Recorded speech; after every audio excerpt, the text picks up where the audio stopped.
Yeah, I actually still want. Oh damn! So I made the mistake of looking at my bookcase, and I was about to like start because I was about to start talking about like the. Okay, just so I don't talk about it too much, I just want to acknowledge the perfection of like your early profile of when you said that you wrote Philip K. Dick and Donald Goines as Mhm. being the two like best authors. But Elias, focus. I'm focusing. Um, Last question is, what's a song that you loved when you were younger that you would be embarrassed to admit now? Oh boy. um, I've been thinking, and when I was thinking through talking with you today, I was thinking back through my favorite bands of each kind of era. And one thing I've noticed about that, just as a quick digression, is that whenever I have a favorite band, I listen to them very intensely for a period of time. And then when I move on to something else, I don't tend to it's like such an intense love of that group that I don't tend to go back. And if I do go back, it's like a week or, it's like another really intense thing. And like I wrote about this recently in my newsletter and it caused like these different kinds of reactions. But my first favorite band was Kiss.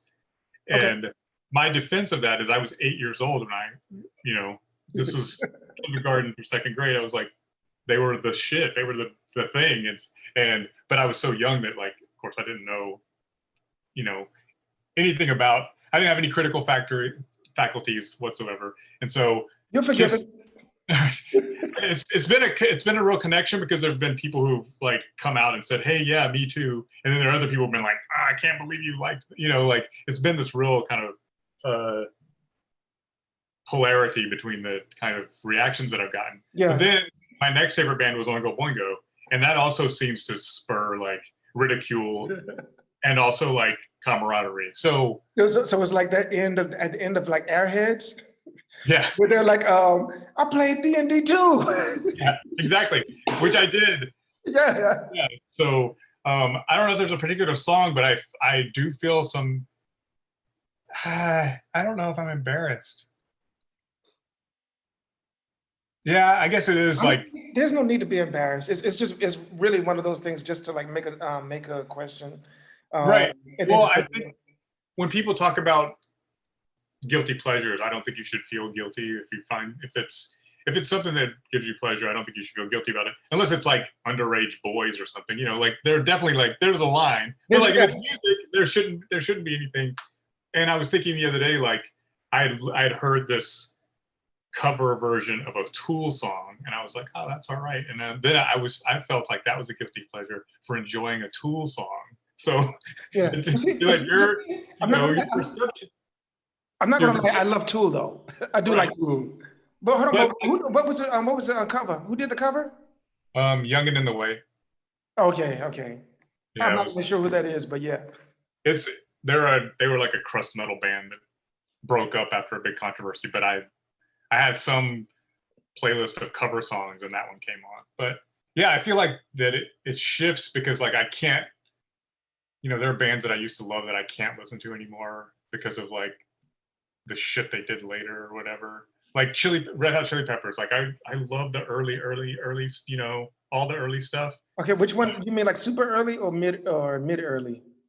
Super early. See, this is the thing that's the thing. They're like seven different bands. You know Yeah. what I mean? They Definitely. changed their name through all of that. I like the Hello Slovak all the way up to like Blood Sugar Sex Magic is undeniably a great record, but that's the Okay. end for me. That's and it's like I can't take anything after that. And even when I go back and try to listen to the early stuff, I'm just like, ugh.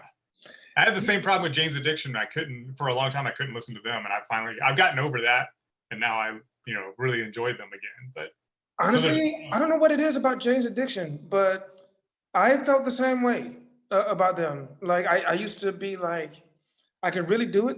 I don't. It was something I don't remember. I can't pinpoint it, but it was something that happened around the time that Dave Navarro became like a reality star or something. It was something around then that just made me just kind of like, okay, yeah. okay. Right. Do you have any memory of any of these Kiss songs that you want to sing?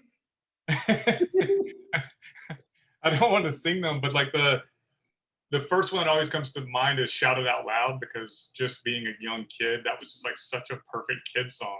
You Yeah. know, "Rock and Roll All Night" is of course the greatest, but as an 8-year-old, I didn't relate to "Rock and Roll All Night." But "Shout It Out Loud," that one I I can could do definitely that. get into. Yeah. I can do that.